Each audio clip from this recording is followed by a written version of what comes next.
Kaliganj Gazipur job fair অনুষ্ঠিত হয়েছে ইউনিসেফের পক্ষ থেকে। আমরা সেখানে সম্ভব কোম্পানিও উপস্থিত ছিলাম।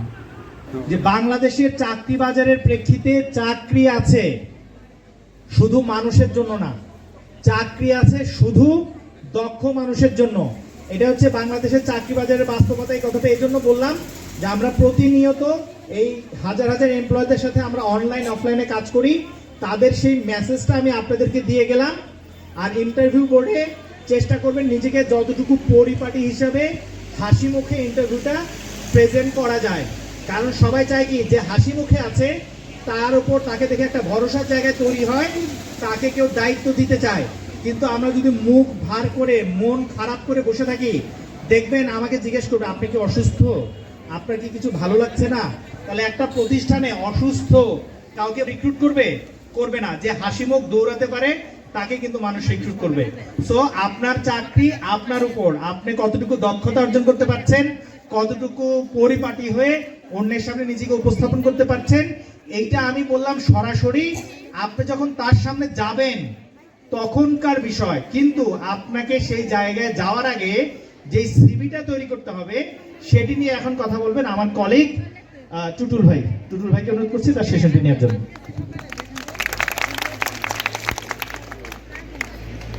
সবাই কেমন? হ্যালো, সবাই কেমন আছি? করতে চাই প্লিজ রেইজ ইওর হ্যান্ড। সবাই হাত উঠাই। কে কে জব করতে চাই? যারা করতে চায় না তারা হাত উঠাবো না, তারা উদ্যোক্তা হবে, আমি ধরে নিব, ঠিক আছে? বাট কে কে জব করতে চাই এই মুহূর্তে? এই যে আমরা ওকে, উদ্যোক্তা হইতে চান তাদের জন্য প্রথম মেসেজ হচ্ছে, জীবনে যদি নিজে কোনো বিজনেস করতে চান অথবা কোনো প্রতিষ্ঠান দাঁড় করতে চান, তার আগে মিনিমাম 6 মান্থ কোথাও জব করবেন। যদি জব না করেন তাহলে এখান থেকে আপনি অনেক কিছু শিখতে পারবেন না। প্রথমটা হচ্ছে ডিসিপ্লিন।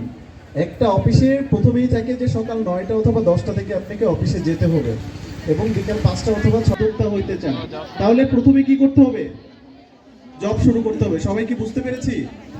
আচ্ছা, জব করতে হইলে আপনার অবশ্যই একটা স্ট্যান্ডার্ড সিভি থাকতে হবে। এইখানে যারা আসছেন কে কে সিভি নিয়ে আসছিলেন সাথে করে? প্লিজ আবার একটু হাত উঠাই। যারা জব করতে চাচ্ছেন কয়জন হাতে করে সিভি নিয়ে এসেছিলেন?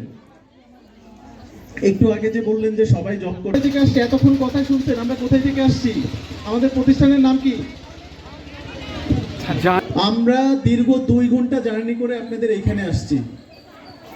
আমরা ঢাকা থেকে 10:40-এ রওনা দিছি। 27 লাখ। এই 27 লাখের মধ্যে এটা গভর্নমেন্ট ডেটাবেস বলতেছে আজকের দিনে বেকারের সংখ্যা হচ্ছে 27.5 লাখ।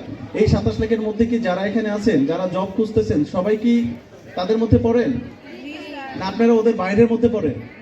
আচ্ছা, 27 লাখের মধ্যে যদি পড়েন, বাট এই নাম্বারটা আপনার কাছে কি আসলেও মনে হচ্ছে যে এটা ঠিক আছে? 27 লাখ আরো বেশি বেকার না? তো ব্র্যাক এবং আইএলও নামে আরেকটা প্রতিষ্ঠান আছে, তারা বলতেছে যে গভর্নমেন্ট ডেটাবেস থেকে আরো অনেক বেশি বেকার। সেই নাম্বারটা হচ্ছে আজকের দিনে বেকারের সংখ্যা হচ্ছে প্রায় 3 কোটি। 3 কোটি মানুষ আজকের দিনে বেকার। তাহলে এই নাম্বারটা কি মনে হচ্ছে যে হ্যাঁ, আমরা যে যত বেকারের সংখ্যা শুনি তার ভিতর এর মধ্যে কি আপনারাও আছেন না?